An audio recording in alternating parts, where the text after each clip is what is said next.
para presentarte. Muy buenas tardes a todos. Acá estamos de nuevo en un nuevo ciclo de charlas correspondiente al tercer ciclo. Soy Mauricio Herrera, soy de Ciclofauna y hoy día tenemos una invitada que está desde el extranjero transmitiendo. Vamos a hablar acerca de la bioacústica y este tema tan extraño asociado a la conservación que Antonieta nos va a tratar de dilucidar hoy. Así que bienvenida, Antonieta Labra, un gusto tenerte acá y te dejo para que también te puedas presentar con nuestra audiencia hoy día. Gracias, Mauricio, por esta invitación. Me parece interesante poder estar hablando de lagartos chillón en medio de la conservación. Y entonces, dentro de este contexto, te cuento que lo que voy a presentar hoy día lo he dividido en tres partes. La primera tiene que ver con, hablemos un poco de cuáles son las cosas generales que ya sabemos de este lagarto chillón. En una segunda parte hablamos de las cosas nuevas que hemos publicado este año y las cosas que todavía están guardadas en un cajón por ahí, para terminar con la pregunta que todos se hacen: ¿qué tiene que ver el lagarto chillón y la conservación? ¿Qué tiene que ver, qué importa lo que hemos hecho nosotros en relación a la conservación? Así que bueno, muchas gracias a ustedes por estar aquí acompañándome y nuevamente gracias, Mauricio, por esta invitación, este desafío a juntar cosas que a veces parecen injuntables. Bueno. Ya, pues súper. Ahí te invito a que puedas compartir tu pantalla para que puedas partir. Y Okay. Mientras también les menciono a todos los que nos están escuchando que nada, pues que un placer tener a Antonieta acá, una de las mujeres pioneras en tener investigación en Chile, en investigación de fauna. Para mí es bien bonito tenerla acá porque yo realmente la cito en los papers, la conozco por publicaciones, la he visto en sus libros, pero nunca había podido conversar directamente contigo. Así que nada, pues bienvenida y acá te dejo para que todos te puedan escuchar. Bueno, muchas gracias. Con tantas flores ya me complica poder partir. Bueno, la idea, como dice el título de las charlas, es avance en el entendimiento. Hoy voy a apagar esta cosa porque si no me van a... Perdón por esta interrupción. No te preocupes. Puedes ponerles también ahí hide para que no se vea listo. Ya estamos solucionando el problema. Bueno, dale. la charla la he titulado Avance en el entendimiento de la funcionalidad de las vocalizaciones del lagarto llorón, este bello animalito. Y estoy acá en representación de nuestra organización Vida Nativa, con la cual Mauricio hemos colaborado de alguna forma también, y bueno, ahora colaboramos a través de esta charla. Bien, este lagarto chillón o llorón es conocido en el mundo científico como Liolemus chiliensis, ¿ok? ¿Y cuál es la particularidad de este lagarto? Bueno, este lagarto, un lagarto Liolemus, podemos decir que, ok, dentro de Liolemus existen por ahora más de 270 especies. Dentro de estas 270 especies o más de 270 especies, por ahora la única especie en la cual se ha documentado, registrado en la literatura científica que vocaliza es Liolemus chiliensis. Liolemus es un género que se distribuye en la parte sur del cono sur de Sudamérica. Aquí tenemos en Achurao y acá esta franja en el borde costero del Atlántico. Y en Chile se distribuye entre la cuarta y la décima región en esta franja, y nosotros hemos estado estudiando lagarto chillón fundamentalmente aquí en la zona central, obviamente porque es lo que nos queda a la mano, pero por allá también pueden encontrar lagarto chillón, así que en una de esas podemos colaborar más todavía. Y bueno, se llama lagarto chillón porque vocaliza, y por favor, Mauricio, avísame si este lagarto se escucha por allá. Dale, ponlo nomás. Oh, ya lo puse. No se está escuchando. A ver, vamos a ver si... de nuevo...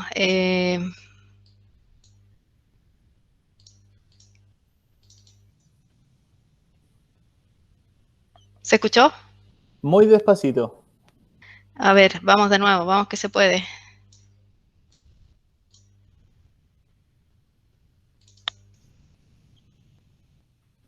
Suena muy bajito, como un chillido despacito. Bueno, ese es el chillido del lagarto chillón. Es un chillido despacito. Lamentablemente no tenemos una mejor opción para... A ver, voy a probar esta...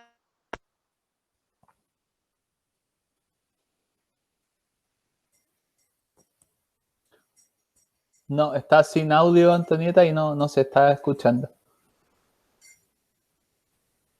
Sigue sin audio, tenés el micrófono apagado.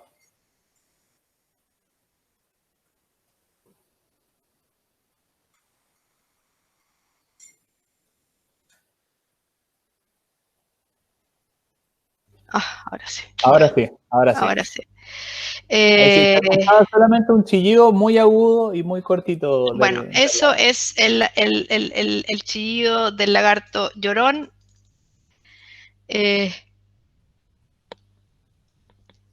Bueno, digamos que chilla y es algo así como... No lo hago muy bien, pero bueno, en fin, trato. Lo que podemos hacer después es dejarle en los comentarios a la gente quizás la grabación del sonido o ¿Sí? en el YouTube después lo podemos agregar para que lo puedan escuchar. Ok, genial. Bueno, la pregunta es, ¿cuándo chilla el lagarto llorón? ¿Bajo qué condiciones? Donoso Barros dijo en su libro El 63, ay, lo olvidé, bueno, que vocalizaba en situación de depredación. Bueno, entonces, ¿cuándo? ¿Cuándo en situación de depredación? Esta es una foto de internet, este no es Lionema chiliensis, pero la situación es esta.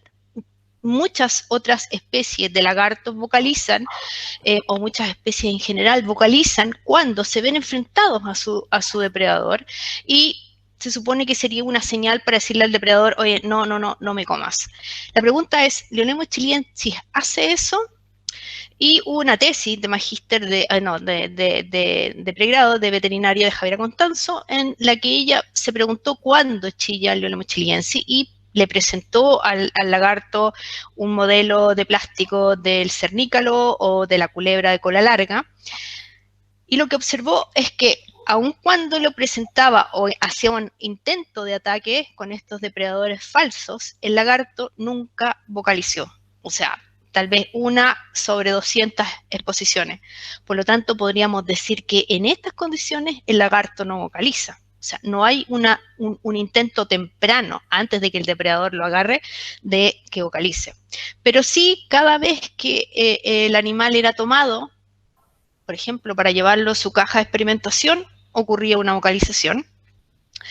Y podríamos decir entonces que estas vocalizaciones son lo que se llaman las llamadas de angustia, que ocurren una vez que los animales son apresados por el depredador. Este es un Calopistus maculatus y esta presa no es un Lionema chiliensis, pero quiero ejemplificar con esta foto que me prestó gentilmente Mijael Weinmann, cuando vocalizan los animales. Ya están apresados. En inglés este tipo de vocalizaciones se conocen como los distress call. ¿Ya? Pero bueno, tenemos que hablar en castellano, llamémosla llamada de angustia. No es muy bonito este nombre, pero bueno, es lo que hay de momento. Ok. Si estas llamadas de angustia ocurren cuando ya el animal está apresado, realmente hacen un efecto sobre el depredador se asusta, puede liberar la presa, o qué funcionalidad tienen estas vocalizaciones. Parecieran ser muy poco probable que le sirvan a la presa una vez que ya está en la boca del depredador. Y para poder empezar a experimentar, tuvimos que caracterizar estas llamadas de angustia aquí con esta población de la zona central. Y lo que observamos es que estas llamadas son bastante complejas. Estos son los sonogramas en que podemos visualizar estas vocalizaciones y vean ustedes que hay distintos patrones de estas vocalizaciones. Y además tenemos estas vocalizaciones que llamamos complejas, que ya las vamos a tratar en algún minuto durante esta tarde, que ocurren cuando normalmente cuando los animales están muy estresados, no sabemos si tienen cuerdas vocales, pero algo así como cuerdas vocales se desincronizan, entonces se producen estos saltos, estas cosas raras, nuevamente estos fenómenos no lineales. Además encontramos que las vocalizaciones del chiliensis llegan o sobrepasan el umbral de los 20 kHz, entonces hablamos de que estas vocalizaciones además van en el ultrasonido. Bueno, nuestra idea era poder usar las vocalizaciones del lagarto para poder hacer algún tipo de experimentación y saber qué funcionalidad podían tener. Así que bueno, con todo esto fue como, bueno, usemos la más común, ok, las más comunes eran las simples y dentro de las simples las más comunes fueron estas que tienen un patrón descendente. Así que durante muchos experimentos hemos usado este tipo de vocalizaciones para preguntarle experimentalmente a los animales qué les pasa cuando escuchan estas vocalizaciones. Y partimos, o entre una de las primeras cosas que hicimos fue preguntarnos si es que los depredadores responderían a estas vocalizaciones. Y solo tuvimos acceso a poder trabajar con la culebra de cola larga, la Phyllodia chamisoni, y les muestro el diseño experimental porque esto lo repetimos varias veces y lo voy a mostrar solamente una vez. Teníamos este animal en esta caja experimental con una grabadora, con un parlante para poder reproducir, hacer los playback y ponemos los animales. Como estamos trabajando con lagartos y culebras, nuestros experimentos siempre partían, o los registros verdaderos partían cuando los animales hacen el primer lamido. Y esto es porque nuestros estudios previos de comunicación química nos han dicho que cuando los animales empiezan a lamer el ambiente, como que ya están un poco más relajados, ya son capaces de empezar a explorar, y entonces decimos que ese es nuestro punto de partida para poder empezar a grabar. Y básicamente tenemos un antes, un estímulo y un después. En el caso de la Phyllodia chamisoni, lo que hicimos fue ponerlas a dos tipos de estímulos. Probablemente no se va a escuchar, pero veamos. Sí se escucha, despacito, pero se escucha. Bien, póngale oreja. Gracias, Mauricio. Y este es un ruido blanco que tenía la misma duración del chillido.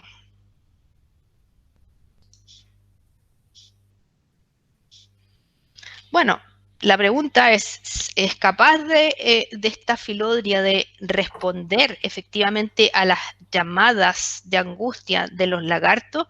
Y si responde, ¿cómo responde?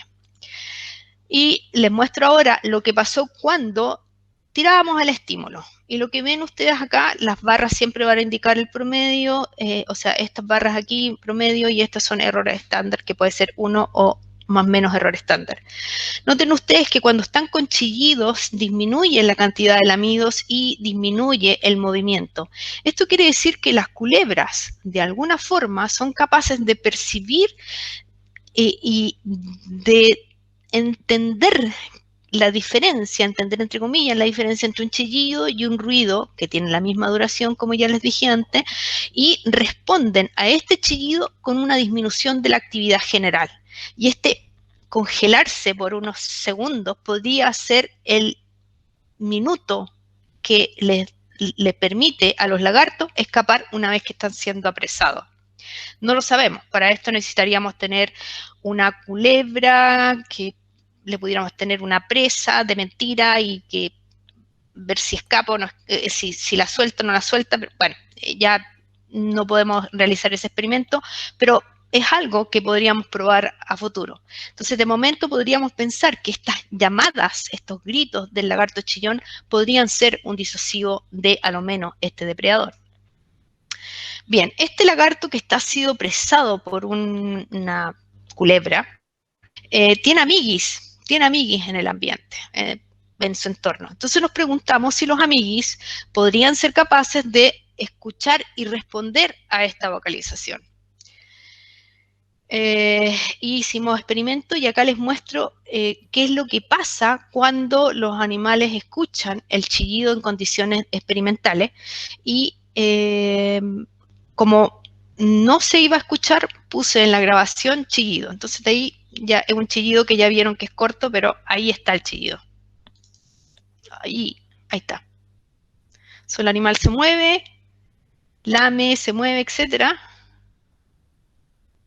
Chillidos. Se queda quieto. Este es otro individuo, otro experimento.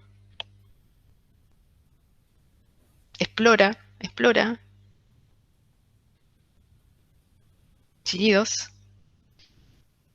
Bueno, y este bicho se quedó ahí, inmóvil, hasta que se terminó el experimento.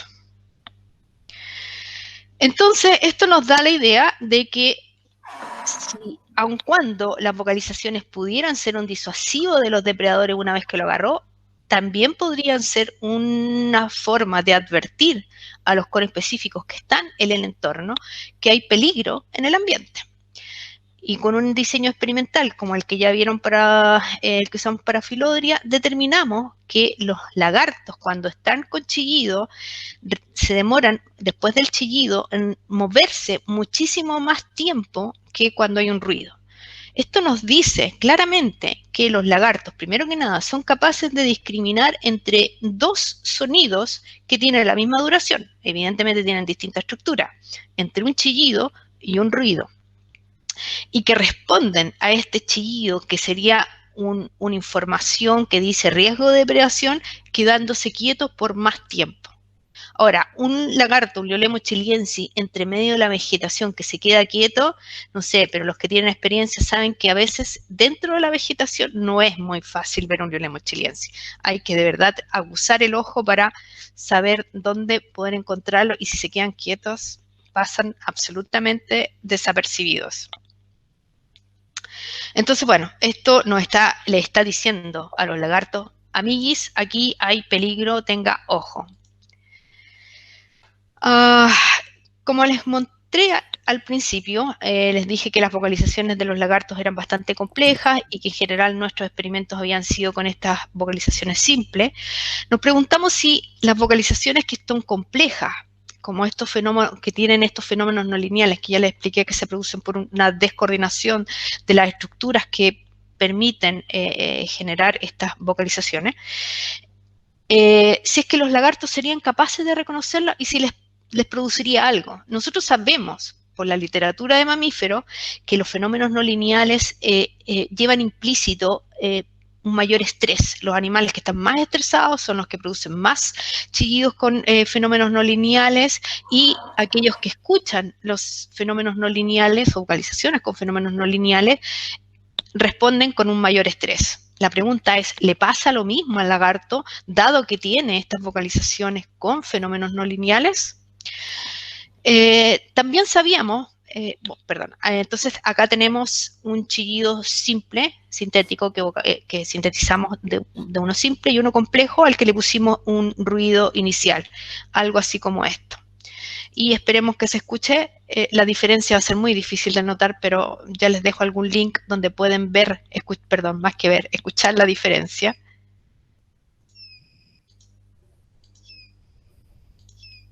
Hay un tsk al principio de la vocalización, que es el ruido que se le agrega. Como nosotros sabemos que el Liolemo chiliensis, y en realidad todos los lagartos liolemos que hemos estudiado hasta ahora, usan las feromonas para distintas cosas, nos preguntamos si el ambiente químico donde los animales escuchasen estas vocalizaciones podría modular esta respuesta que ellos tengan a las vocalizaciones. Y nuestra propuesta fue que si las vocalizaciones, y particularmente aquellas que tienen fenómenos no lineales, indican alarma, un peligro mayor, los animales debieran percibir ese peligro mayor un poco más tranquilo cuando están en un ambiente conocido.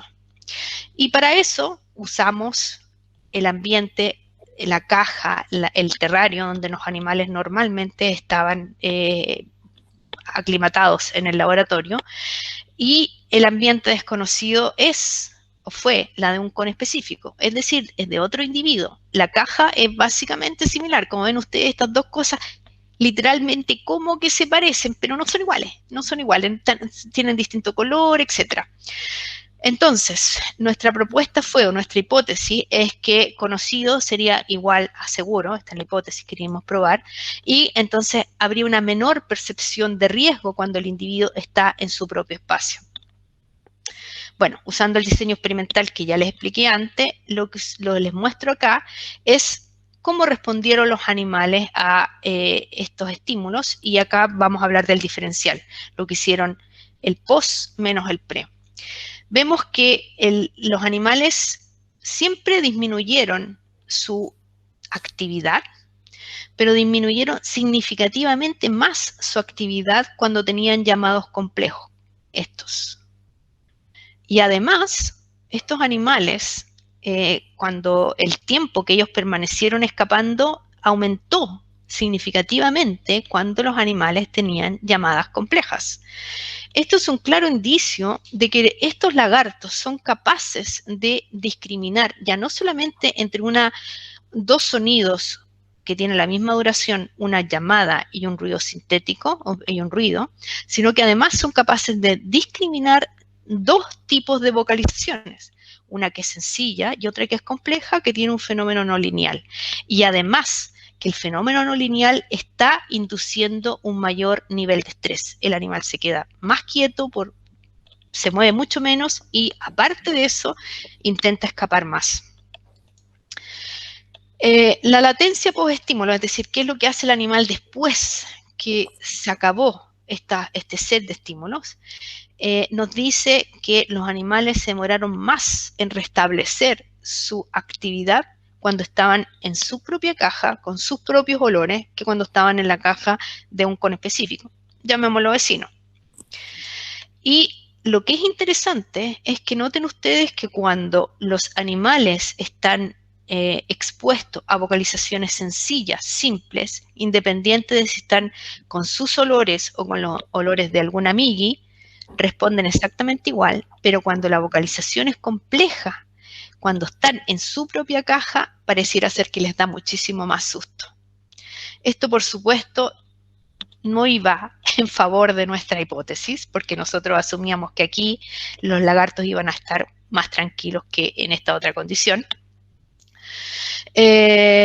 Y lo que proponemos, bueno, aparte de que nos estamos diciendo que los fenómenos nonilineares, al igual que lo que se ha observado en mamíferos, son un indicador de o provocan una reacción de mayor miedo, es que, bueno, los animales, el ambiente químico es importante y, el estar en la condición propia, probablemente porque los animales tienen un alto control de su ambiente, es poco esperable de que que exista una situación de depredación. Si están en la caja de un conespecífico o con los olores de un individuo que es desconocido, es más esperable, existe una mayor probabilidad de que algo fuera de lo común, como un evento de predación, pudiera ocurrir. Esa es nuestra explicación a estos datos. Y considerando que estos lagartos tienen la capacidad de, entonces, discriminar sonidos, de responder de una forma diferencial a estas vocalizaciones en función del ambiente químico en el cual estén residiendo, nos preguntamos si es que el efecto de ver y escuchar podría modular la respuesta de estos animales. Estos animales viven en una condición que ver en realidad es poco fácil. Viven entre medio de las matas, arriba de los arbustos, etc. No es fácil ver. Entonces nos preguntamos si aparte de eso existiría, como les decía, una relación entre lo que ven y lo que escuchan. Y esto es un trabajo que está en preparación, en el cual la idea era tener en una caja, acá tenemos un parlante que está tapado, y estos animales eran puestos acá en un sistema, con un protocolo sencillo, digamos que en algún minuto se los dejaba un tiempo, se empezaba a grabar, se estimulaba y luego se medía en este tiempo. Y los estímulos fueron 4, solamente el chillido y poníamos un lagarto de goma aquí, un chillido y una culebra, y este evento que tenemos acá del chillido, la culebra y el lagarto, pero la culebra y el lagarto en un acto de depredación. Esta barrera que ven ustedes se levantaba, obviamente, en este minuto para poder que este animal viera, no solamente que escuchara, sino que viera. Y lo que hicimos fue parcelar esta arena experimental donde estaba el lagarto, tenía un refugio para que pudiera escapar en caso de. ¿Y qué es lo que vimos? Nuevamente lo que les voy a mostrar es lo que sucedió en este periodo, es que los animales fueron capaces de responder o respondieron diferencialmente cuando estaban el chillido más la culebra y el lagarto. O sea, estos tres respondieron igual, chillido, lagarto y culebra, básicamente les dio lo mismo. hay un chillido y que esté el lagarto solo dando vuelta, bien, no afecta, la culebra sola dando vuelta tampoco afecta, pero cuando hay una relación predador-presa más el chillido, los animales disminuyeron significativamente su actividad, se quedaron quietos, cripsis.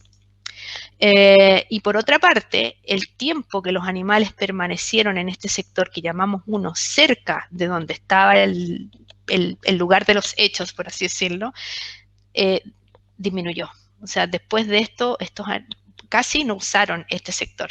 Este sector se evitó a toda costa. Lo cual nos está diciendo que de verdad que el lagarto chillón tiene la capacidad ahora, estos experimentos, de conjugar información visual y acústica para responder frente a riesgo de depredación. Entonces hay un uso integral de la información.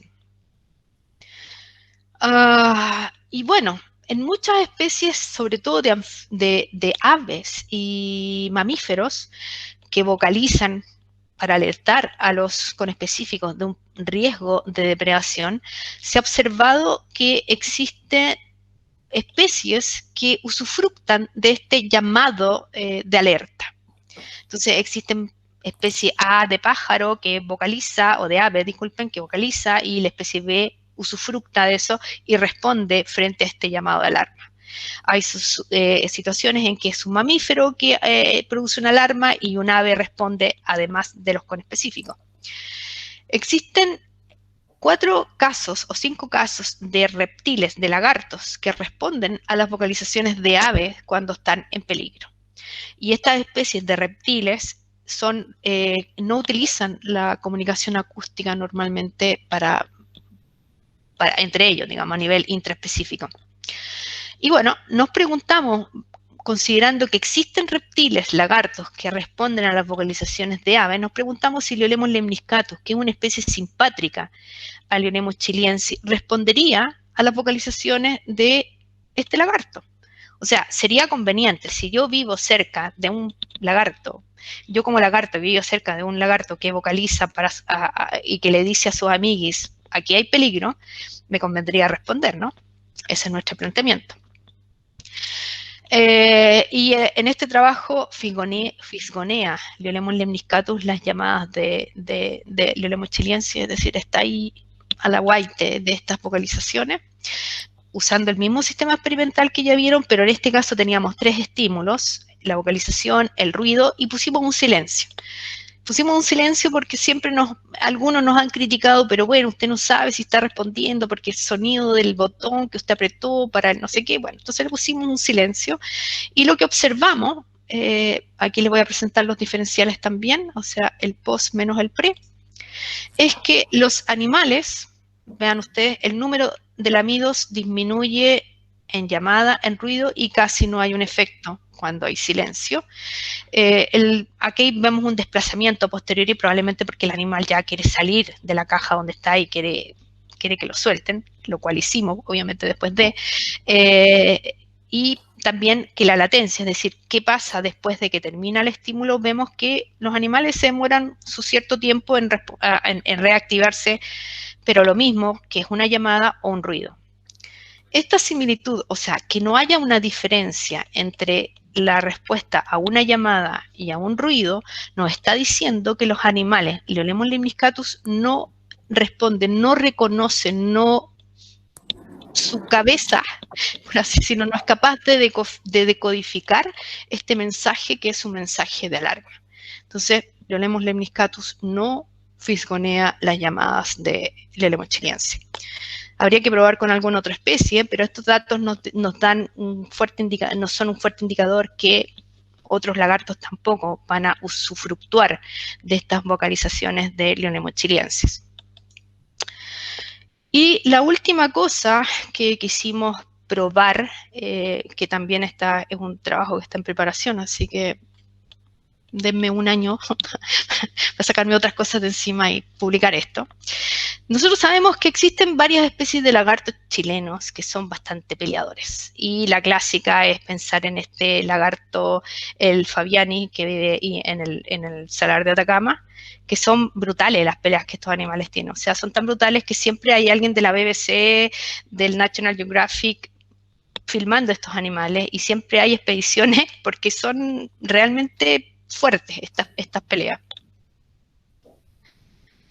Y nos preguntamos entonces si es que el Eulemur chiliensis tendría este tipo de peleas y si vocalizaría en estas peleas también, dado que el evento de una pelea, por ejemplo, macho-macho, que ambos están mordiendo, que uno es el ganador y el otro el perdedor, y el perdedor, probablemente la percepción de estar apresado es más o menos la misma que sería estar apresado por un depredador. Bueno, nos preguntamos si es que efectivamente vocalizaría uno, ¿no?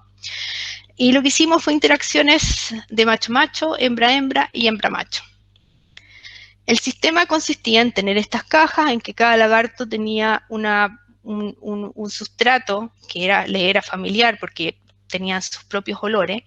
Los animales pasaban un tiempo, unos 5 o 6 minutos, acostumbrándose a esta nueva caja, digamos. Pero bien porque, entre comillas, porque tenían sus olores. Y después de un cierto tiempo se levantaba esta barrera y se permitía que los animales interactuaran. Les debo decir que los animales normalmente llegaban acá, olían que esto no era de ellos y normalmente se iban al otro lado. Así que de no sé cuántas interacciones que se hicieron, nuevamente de todos estos de machos, hembra, etcétera, lo que observamos es que no, nunca hubo una vocalización en interacciones sociales. Entonces podemos decir que las vocalizaciones están ocurriendo fundamentalmente en un contexto de depredación. Podríamos concluir de lo que les he estado hablando ahora, que no sé si he ido muy rápido, pero bueno, que las vocalizaciones del Eulemur chiliensis no son una defensa temprana, es decir, el animal vocaliza una vez que ya ha sido apresado, no le está diciendo tempranamente al depredador, por favor no me toques, no me hagas nada, fuera de aquí, muerdo fuerte, etc. Serían potencialmente una respuesta de último recurso, de último minuto, y eventualmente podrían ser un disuasivo final de última hora del depredador. Le permite sí informar a los conespecíficos de que hay riesgo de predación y los conespecíficos sí responden a estas vocalizaciones con una disminución de la actividad y eso efectivamente podría asegurar la sobrevivencia de estos individuos. Los animales tienen una muy buena capacidad de discriminar entre tipos de vocalizaciones y los fenómenos no lineales, al igual que lo que ocurre o se ha detectado en aves y en mamíferos, modulan la respuesta de los animales y los fenómenos no lineales sí inducen un mayor miedo, estrés en los animales. El ambiente químico modula la respuesta antidepredatoria, o sea, no es trivial donde estén los animales cuando se encuentran frente a un riesgo de depredación. La información visual también es importante para los animales y determina su respuesta antidepredatoria. Y finalmente que estas cosas no ocurren, estas vocalizaciones no ocurren en un contexto social. Esto, por ejemplo, difiere de lo que ocurre con otros lagartos como los gecos, en que existen vocalizaciones particulares en el contexto social y otras en un contexto de predación. Esto no ocurre nuevamente en el lagarto chillón. Bueno, sabemos esto y en realidad una buena cantidad de otras cosas que no los voy a marear con más información. Me interesaba que tuviéramos una idea de qué particularidades tiene este lagarto chillón. Y entonces, cuando nos vamos y nos preguntamos, ¿y esto qué? ¿De qué sirve cuando tengo que hablar de conservación? ¿A quién le importa que el lagarto chillón chille? ¿A quién le importa que el lagarto chillón sea capaz de discriminar entre vocalizaciones simples y complejas? ¿De qué me sirve? En realidad es un problema, porque cuando haces ciencia básica, sobre todo más y más que avanza el tiempo, te preguntan, ¿y para qué sirve? Para saber. Pero ya no es suficiente decir eso, es que es bonito porque los animales hacen cosas y qué sé yo, y entonces, y más, la pregunta es, es tirarle la pelota a Mauricio. ¿Para qué me invitas a hablar del lagarto chillón en un contexto de conservación? O sea, yo no puedo usar las vocalizaciones para buscar lagartos porque no son como los pájaros que andan, o las aves que andan vocalizando constantemente, entonces yo puedo hacer censos de aves en función de la cantidad de vocalizaciones. No, tampoco. ¿Para qué sirve, señores? Entonces, la pregunta es fuerte. ¿Qué tiene que ver esto con conservación? Así que yo aquí me lavo las manos y llamo a Mauricio. No, no, tranquilo. Algo podemos decir. Bueno, no es un misterio. Fotos como esta de paisajes que están siendo cambiados de matorral a unos monocultivos de pino, monocultivos de eucalipto, hermosos, ¿no? Bueno, podemos decir se nos está acabando el hábitat de Lionemo chiliensis. Lionemo chiliensis vive en matorrales, desde la cuarta hasta la 10ª región, y ya se están acabando los matorrales. Bueno, ya. Y bueno, miren, este lugar que está aquí atrás, estos arbustos que están, esto es maravilloso. Y tenemos un montón de basura. Entonces, no. Bueno, ¿y de qué nos ha servido poder saber que los animales vocalizan y que les da susto y todo eso? No, ¿cómo insertamos esta situación que nos enfrentamos día a día, el cambio de hábitat, las plantaciones monocultivo, la basura por donde sea, con este tipo de ciencia? A mi juicio, creo que pasa por esta pregunta: ¿podemos realmente conservar lo que no conocemos? Yo como voy a las autoridades y le digo, señores, saben que aquí esto es importante protegerlo, es importante sacar la basura de acá porque vive un lagarto que es único. Bueno, demuéstreme que es único. A lo mejor así usted me convence de que no voy a disminuir la cantidad de monocultivo, a ver, voy a hacer algo con la basura. Bueno, le tengo que explicar. He generado conocimiento básico, pero es un conocimiento relevante que hoy puede ser transmitido a mucha gente. Ya no es este lagarto chillón porque sí, es un lagarto que tiene particularidades, que hace cosas, que vive en un ambiente y responde de una forma muy particular a sus propias vocalizaciones. Entonces ya podemos hablar, oiga, ¿sabe qué necesitamos?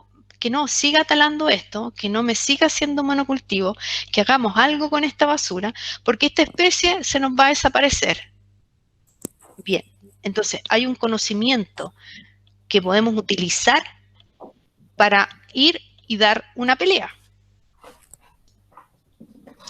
Entonces, para mí, este dilema de una ciencia básica o todo lo que se hace tiene que ir en pro de conservación, sí, este es un paisaje horroroso.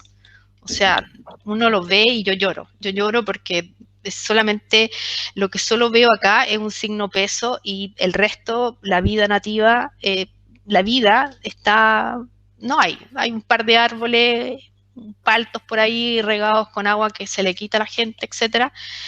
Pero ¿cómo batallamos frente a esto si es que no sabemos lo que se está muriendo dentro de este bosque? Tenemos que tener argumentos claros para batallar contra este signo peso, que es el que está pesando día a día.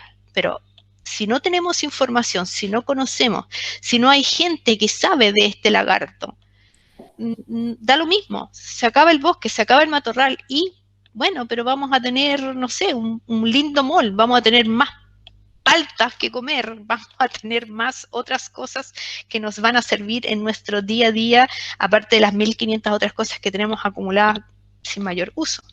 Entonces, a mi juicio, lo relevante es conocer, y si yo conozco y soy capaz de entregar este conocimiento y mostrarle a otras personas que existen animales interesantes en nuestro país, ¿por qué no protegerlos? Bueno, podemos hacer más compleja la historia. Le podemos decir a los señores correspondientes, mire, ¿sabe qué? Si usted considera los lagartos que vocalizan a nivel mundial, los animales que pertenecen a este grupo, los gecos, vocalizan y vocalizan y todo el mundo sabe que vocalizan.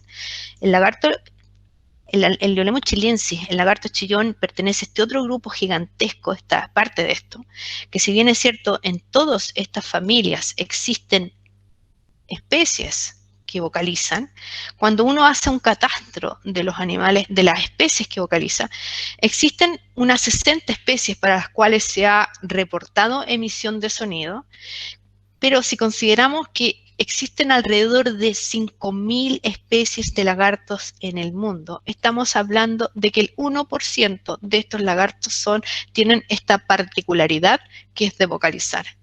Bueno, usemos esta información básica para decir que tenemos un lagarto único en Chile, que vocaliza, que responde a sus vocalizaciones, que no le es trivial dónde está, que responde cuando hay olores distintos, que responde a lo que ve y lo que escucha. Por lo tanto, creo que volver a esta pregunta, ¿podemos conservar lo que no conocemos? Mi respuesta es no. No se nos hace cuesta arriba, porque tenemos que tener argumentos, tenemos que saber qué estamos defendiendo, tenemos que batallar por esos. En este caso, este es un mini video que me encanta. Obviamente no es un lagarto chillón, pero es como eso. Démosle un me importas a todo, no solamente a este lagarto.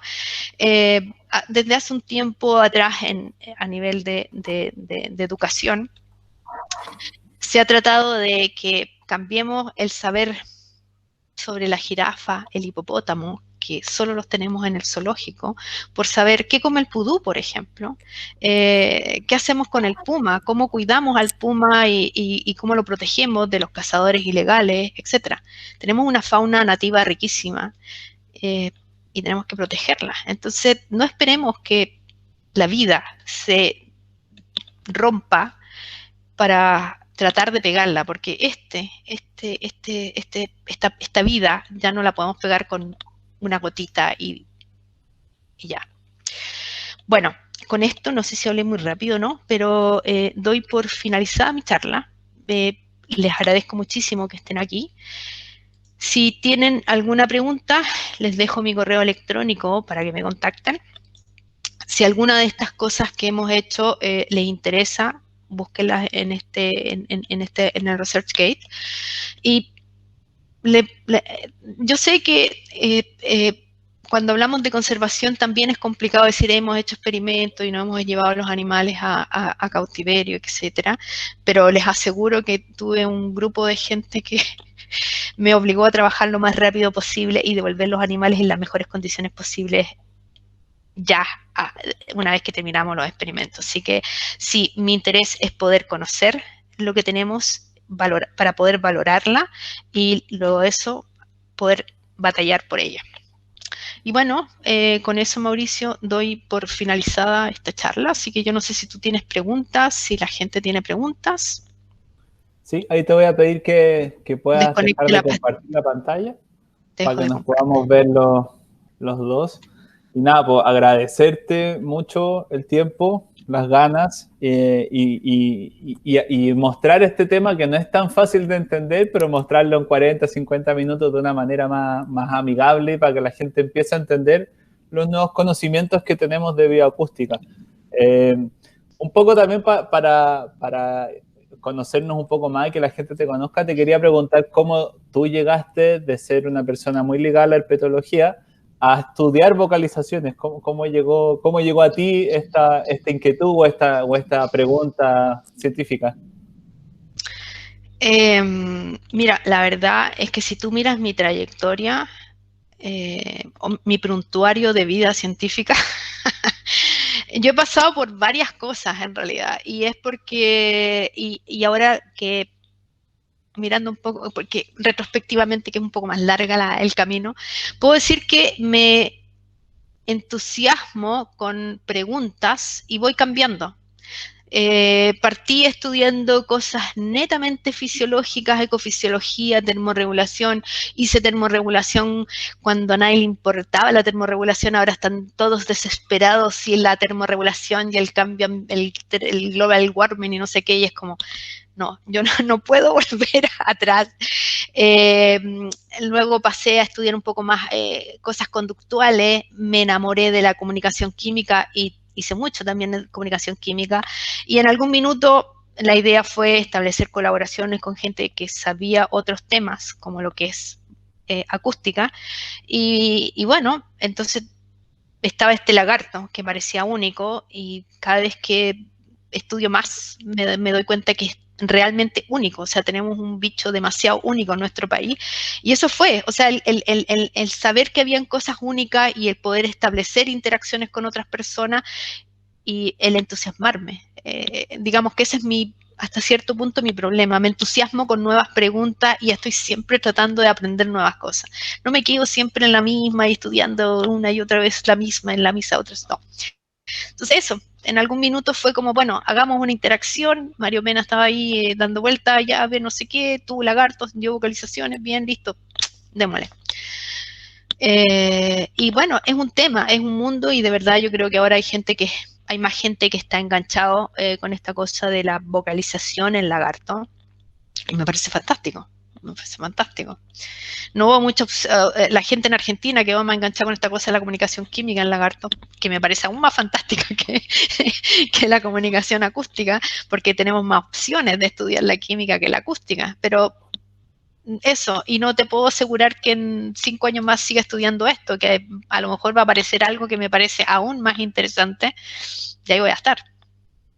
Bueno, eso es un poco lo que estamos todo al debe con la fauna, que lo mencionabas tú también, es que hay muchas preguntas sin responder en la fauna silvestre. Tú lo mencionabas, no se sabe con mucha claridad qué es exactamente lo que come el pudú, no se sabe muy bien cuáles son los rangos de hogares de especies de baja movilidad, como por ejemplo los reptiles, los anfibios, los micromamíferos. Hay como unas ideas, pero es muy difícil de estudiar y hay mucho por investigar. Y ahí también un poco quería hacer el link de mencionar de que el lagarto llorón tiene una categoría de conservación en Chile que no es de una importancia tan alta, pero muchas veces eso se debe a la escasez de conocimiento. Y un poco el aporte que tú estás haciendo hoy en día con el lagarto llorón es mejorar el conocimiento y poder tratar el día de mañana de reevaluar alguna especie, una categoría de conservación más importante incluso. Sí, sí, pero mira, yo creo que en general, o sea, es cierto, a mí de verdad que me da pena cuando tú das una charla y te dicen, ya, entonces, ¿y cuánto es el rango de hogar del chilense? ¿Y cuántos se mueven? Pero ya no sabemos nada. Y el chilense, digamos que tenemos un 1.1 más que en otras especies, pero no sabemos. Claro, y lo que tenemos que hacer siempre, ahora, ¿de qué sirve este conocimiento? Sí, sirve porque la gente lo pueda ver que existe un lagarto especial, pero nos sirve también para poder, comillas, vender la pomada, porque ahora, no sé, te están pidiendo hacer un proyecto y tienes que sustentarlo en esto de la conservación, y tienes que buscar en la quinta pata el gato. Entonces, bueno, ok, está el lagarto chileno, el lagarto chillón, que tiene esta particularidad que es único en el mundo, tenemos que tener cuidado con eso. A lo mejor no, efectivamente, bueno, sí, no está en una categoría de conservación crítica todavía, pero démosle un par de años más a que necesitemos más paltos, necesitemos más eucalipto, y obvio que sí que vamos a entrar en un problema. Pero bueno, a lo menos hay algo, tenemos algo, una pequeña información que nos puede servir para batallar, y en realidad ese es el llamado. O sea, el lagarto chileno el Lelaemus chilensis, es una de 300 especies, 400 especies que tenemos en el país. Estoy hablando de los vertebrados, ni siquiera hemos puesto en la bandeja los invertebrados. Pero necesitamos el conocimiento, necesitamos estudiarlo, necesitamos saber qué es lo que tenemos. Exacto, y acá también quiero hacer el link con Ciclofauna y con Vida Nativa, que hemos estado siempre colaborando ya hace un tiempo.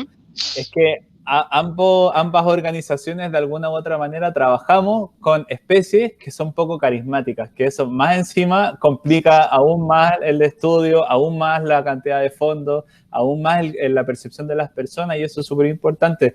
La gente no le gusta en general mucho las lagartijas, menos las culebras.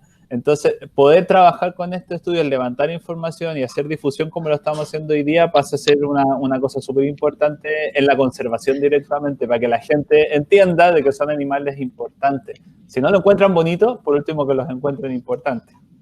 Es que yo creo que la belleza está al final en cómo lo vemos. O sea, a mí me muestran un lagarto chillón y yo me derrito.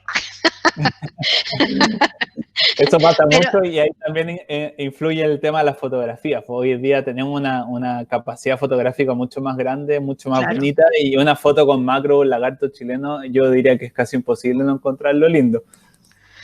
Bueno, pero, o sea, digamos que el hecho de estar yo hoy día hablando acá y que nos sentemos a dialogar, da lo mismo que no nos estemos tomando el café, digamos, en el mismo espacio físico, pero tiene que ver con eso, tiene que ver con que conversemos, que mostremos lo que existe y qué es. Necesitamos sacarlos, necesitamos mostrarlos para que la gente se enamore. Es por eso que me gusta del lagarto ahí con el ecomotip que lo abraza, me encantó, digamos.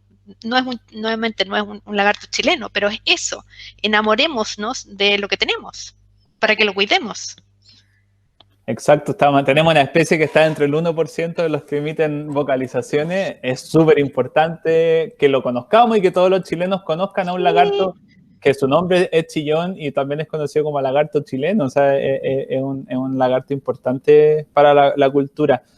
Ya un poquito hablamos de la importancia de la conservación y por qué tú estabas hablando hoy día de conservación acá. Espero que haya quedado más claro para todos los que nos escuchan de la importancia de tener este tipo de estudios.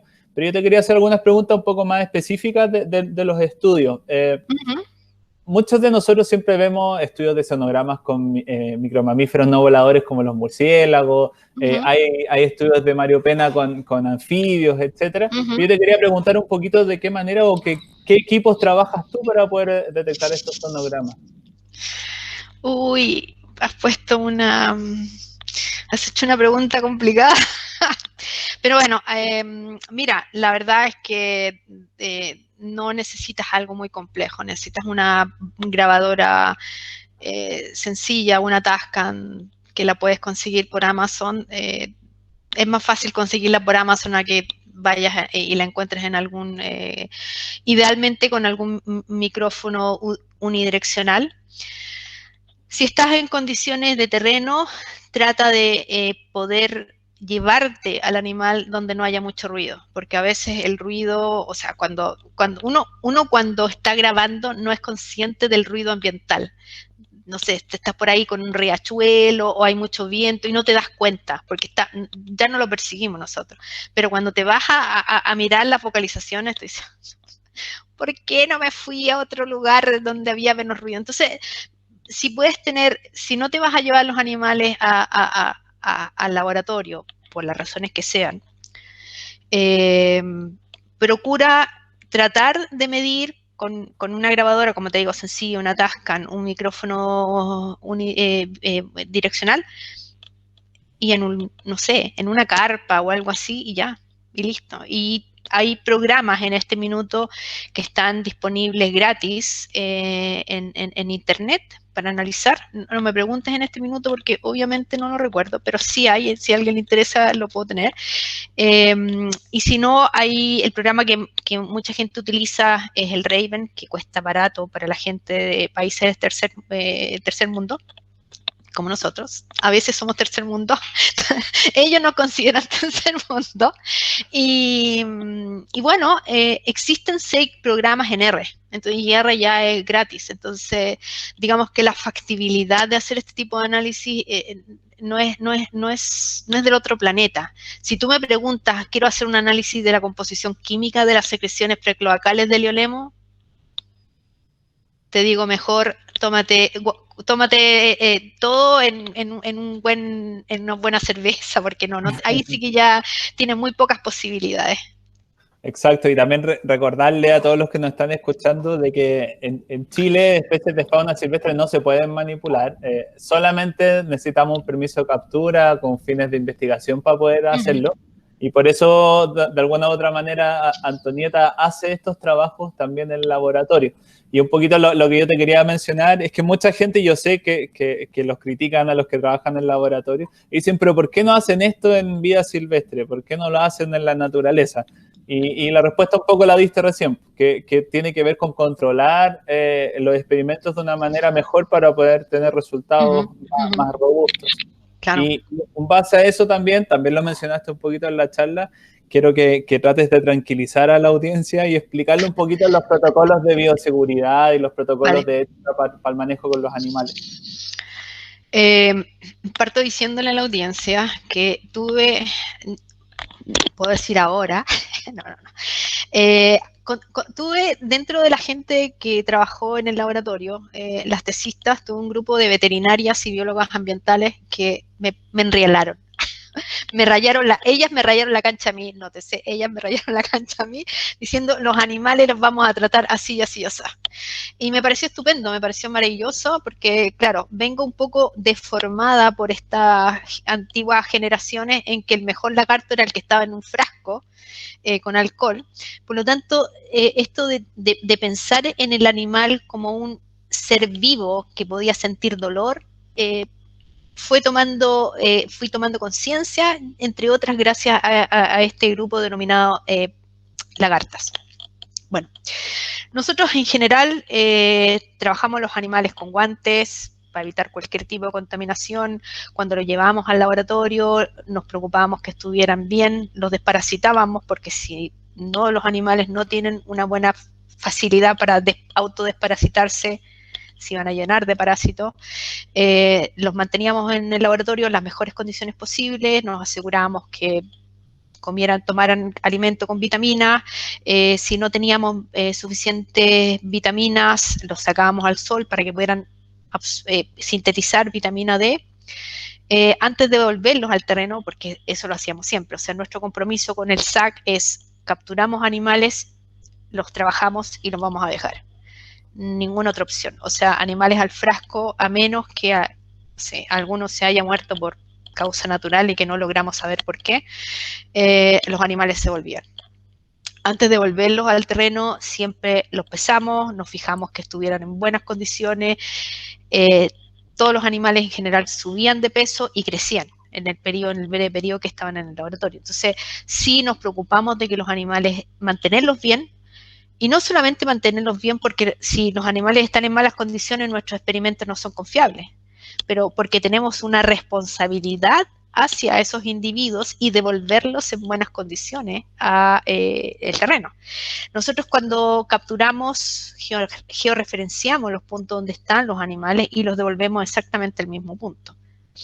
Esas eran, y como te digo, en general usamos guantes para manipularlos, sobre todo cuando hacíamos experimentos de química para no perturbarlos con ningún otro olor. Y eso. No sé si te queda alguna duda al respecto. Bueno, por supuesto, perdona, por supuesto, antes de hacer cualquier cosa, todos los permisos sabidos y por haber del SAC, y después de terminada nuestra investigación, enviarle los papers correspondientes y los agradecimientos correspondientes al SAC. Sí. Sí, no, yo te lo pregunto y yo me sabía la respuesta porque tengo a buenos amigos ligados a esos estudios, entonces sé de qué manera se trabajaba, pero quería que lo recalcaras para los típicos críticos de... No, está bien. O sea, sí, más de alguna vez he tenido que responder esta pregunta de cara a cara con alguien que tú sientes un miedo porque es un energúmeno arriba tuyo. ¿Sí? Pero ¿cómo le haces eso a los animales, etcétera? Exacto. Oye, te quería hacer otra pregunta. Yo, en mi época de pregrado, participé en mi tesis, que era parte de un doctorado, que evaluamos un poquito las comparaciones del estrés fisiológico con el estrés de comportamiento, y eso lo hicimos en caballo, ¿Ya? De hecho, el laboratorio donde tú estabas en ese momento de la Universidad de Chile me ayudó un poquito a analizar los datos y todo, así que le doy las gracias. Pero quiero preguntar un poquito, porque claro, sabemos que las liolaemos podrían vocalizar frente a un estrés y eso está medido básicamente por comportamiento y por datos de sonograma. Pero ¿existe algún dato o algún estudio que correlacione esto con la fisiología de ese momento, con ese reto? Me encantaría poder tener mediciones fisiológicas de cortisol, corticosterona, glucocorticoides, algún tipo de esas cosillas, pero no,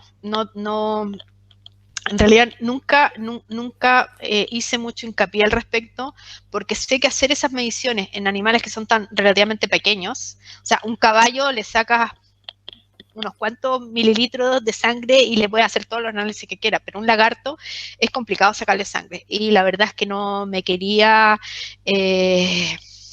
comprometer la vida de ningún animal, si es que, porque claro, necesitas practicar, cómo le saco la sangre, no sé qué, y no. Entonces tenía que decidir entre hago el experimento o lo someto a cosas fisiológicas y preferí la parte conductual. Me encantaría, como te digo, o me encantaría poder tener los kits apropiados, por ejemplo, para, no sé, usar fecas, porque en algunas especies las fecas también llevan algunos de estos componentes, pero claro, ahí ya tienes que manejar un montón de otras cosas, como cuándo los alimentas y eso en relación al estrés que le vas a proponer, no sé qué, entonces, no.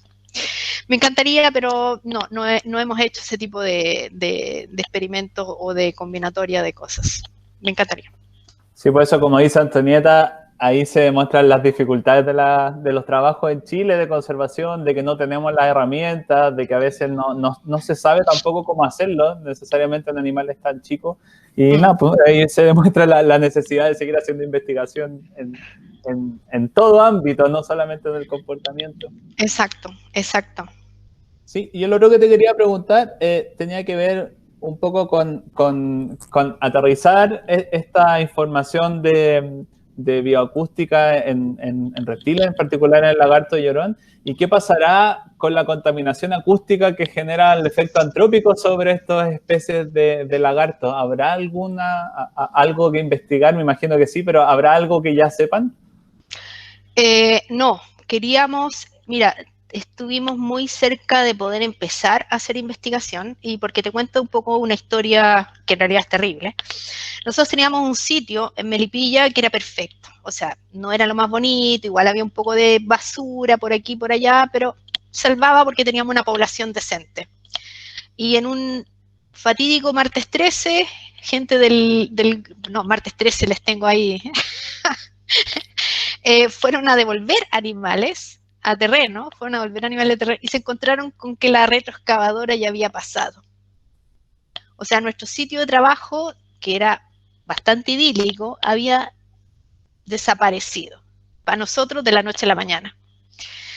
Y fue un rollo porque teníamos, no sé, 20 animales que devolver y era dónde los devolvemos. Entonces nos costó mucho tiempo en hacer trámites a través del SAC para devolver eso y finalmente, para tener un sitio de trabajo relativamente cerca, llegamos a una zona de extracción de áridos que como había que pasar extracción de áridos y luego al fondo podíamos trabajar con estos lagartos, pero hasta desde no sé, 10 de la mañana hasta la 1 de la tarde era un ruido de fondo constante, la extracción, la maquinaria de la extracción de áridos. Y después a las 2 de la tarde empezaba de nuevo. Entonces, evidentemente,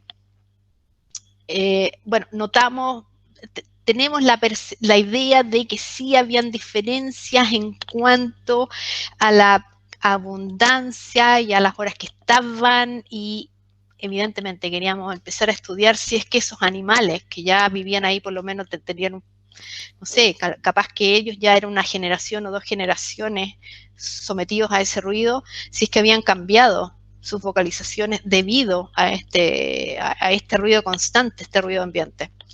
Yo creo que sí, pero la verdad es que no se ha estudiado. Pero, o sea, que el ruido ambiente debe estar perturbando Yo creo que sí, o sea, no me cabe la menor duda, pero bueno, hay que probarlo. Pero no tuvimos la posibilidad de seguir trabajando con esa población. Sí, exacto. Creo que hay una publicación, no me acuerdo ahora de quién, que hablaba alguna vez en un estudio, creo que en Rayadito, que hablaba, creo, no, quizás estoy mintiendo con el número, pero de una cantidad de decibeles X, creo que era alrededor de los 30, 40 decibeles, ya se veían como afectadas las poblaciones. Entonces, claro, sería súper bonito saber si pasará lo mismo con especies como el Liolaemus chilensis, porque es una especie, como tú decías, que vive en matorral y que tiene un efecto antrópico gigante sobre ella. Así que nada, pues invitados también todos a abrir nuevas líneas de investigación. Vamos que se puede, antes que desaparezca el Liolaemus chilensis. Sí, y ya para ir terminando, también te quería consultar, también un poco lo mencionaste en la charla, pero para que lo podamos concluir más detalladamente, es saber si existen diferencias más individuales asociadas no sé, individuos juveniles y adultos, machos y hembras, etcétera, en las respuestas de bioacústica del lagarto llorón. Mira, machos y hembras, los análisis en general del tipo de vocalizaciones no muestran mayores diferencias entre machos y hembras. En cuanto a juveniles y adultos, sí hay diferencia en las vocalizaciones. Y los adultos y juveniles no responden de la misma forma a las vocalizaciones de adultos y juveniles. Eso todavía, o sea, ese es otro de los trabajos que están ahí en el proceso, pero sí en el proceso de sacarlo del cajón y ponerlo arriba de la mesa para empezar a escribirlo. Pero sí hay diferencia en las vocalizaciones de un juvenil y de un adulto. O sea, tú puedes decir que es como un bebé, o sea, cómo habla un niño pequeño y un adulto. Sí hay una diferencia. Y hay una diferencia cómo responden los juveniles a vocalizaciones juveniles y los adultos a las vocalizaciones de juveniles y adultos. Pero aparte de eso, no tenemos mayores diferenciaciones. No hemos encontrado como individualidad de las vocalizaciones, ¿ya? Digamos que no, los individuos no serían tan individuales en cuanto a esta es mi vocalización y reconóceme. La verdad es que si tú lo piensas que en una condición de riesgo de depredación da lo mismo si el que está gritando el Juanito, el Pedrito y que le está diciendo a los amigos, por favor, váyanse de aquí porque hay un depredador. Arranca, loco, arranca. Da lo mismo que te lo esté diciendo. Te das cuenta si lo ponen en ese, porque no hay un contexto, como no ocurren en un contexto social, da lo mismo, no es necesario que haya una individualidad en las vocalizaciones. Cuando las vocalizaciones ocurren en un contexto social en otras especies, sí tú encuentras que hay y tú puedes individualizar a los animales. Pero este no es el caso. Sí, como te decía, hay una diferencia entre adultos y juveniles, pero eso tiene que ver además con un proceso natural del tamaño de los animales y de la formación de las estructuras que estarían permitiendo las vocalizaciones. Si bien es cierto, existe un trabajo lamentablemente muy truncado sobre el aparato vocalizador de los lagartos, sí debe haber un proceso ontogenético y hay un cambio a través de la ontogenia y ese cambio es el que determina cómo vocaliza un juvenil y un adulto, pero no más que eso. Recalcar, como tú decías en la presentación, que las detecciones de bioacústica de estos lagartos son asociadas como a llamadas de angustia, llamadas no sociales. Exacto. Así que eso, por mi parte yo te quiero invitar ahora a que tú vayas cerrando la presentación y puedas, no sé, agradecer o invitar a nuevos científicos que estén en vías de titulación, a acercarse a tu laboratorio, a invitarlos a participar en investigación, invitarlos a seguir escuchando charlas como esta de conservación, etcétera. Bueno, mira, para cerrar, más allá de ponerme mi camiseta de Liolaemus chilensis, yo creo que el poder estar atentos a colaborar, a realizar estudios de todo índole en la fauna nativa o en la vida nativa y hacer algo para que no desaparezca en una generación más es un llamado a todo. Obviamente si hay alguien interesado en trabajar o ver cosas de lagarto o trabajar cosas de ese estilo, anfibios y reptiles en realidad, dejé mi correo en la presentación. No sé, ¿la presentación queda online al final o no? Sí, va a quedar grabada, yo creo que a partir de mañana en el canal de YouTube de Ciclofauna. Ah, perfecto. Entonces tienen ahí mi correo electrónico, pero bueno, si me googlean igual me pueden encontrar. Se contactan conmigo y manos a la obra. O veamos qué se puede hacer con lo que no tenemos, porque los recursos son las ganas sobran, los recursos faltan, como siempre. Y bueno, a ustedes que están allá lejos por ese lado del sur, nada, que habrá que estrechar algún lazo más fuerte en algún minuto para tener claramente un proyecto de colaboración con el sur. Pero bueno, nuevamente, muchísimas gracias por dejarme hablar, presentar estas cosas. Y estoy acá en realidad porque concuerdo contigo. Necesitamos hablar de esto, necesitamos mostrar lo que se está haciendo y no necesitamos muchas cosas técnicas, necesitamos hablar en un lenguaje que todos podamos entender para que todos podamos conversar. Así que, Mauricio, muchas gracias por esta iniciativa y por invitarme como Vida Nativa. Eso, así que nada, los espero, o sea, seguimos conversando, pero si no, cualquier cosa, correo electrónico, ¿vale? Muchas gracias a ti. También los invito a que sigan a Vida Nativa en las redes sociales. Ahí pueden encontrar un poco los proyectos de conservación que están desarrollando. Pueden encontrar a Antonieta para hacerle alguna pregunta.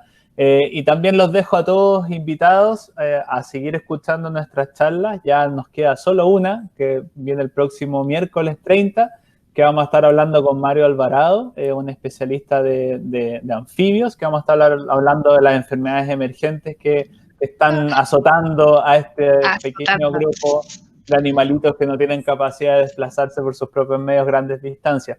Así que muchas gracias a toda la audiencia, gracias por escucharnos, gracias por difundirnos, gracias Antonieta por estar hoy día y nada, pues los dejo todos invitados para que nos sigan escuchando y también nos sigan en LinkedIn, Instagram, Facebook y YouTube. Ciclofauna. Okay. Muchas gracias, que estén muy bien, un abrazo Antonieta y saludos a todos en los que nos escucharon hoy. Chao, chao.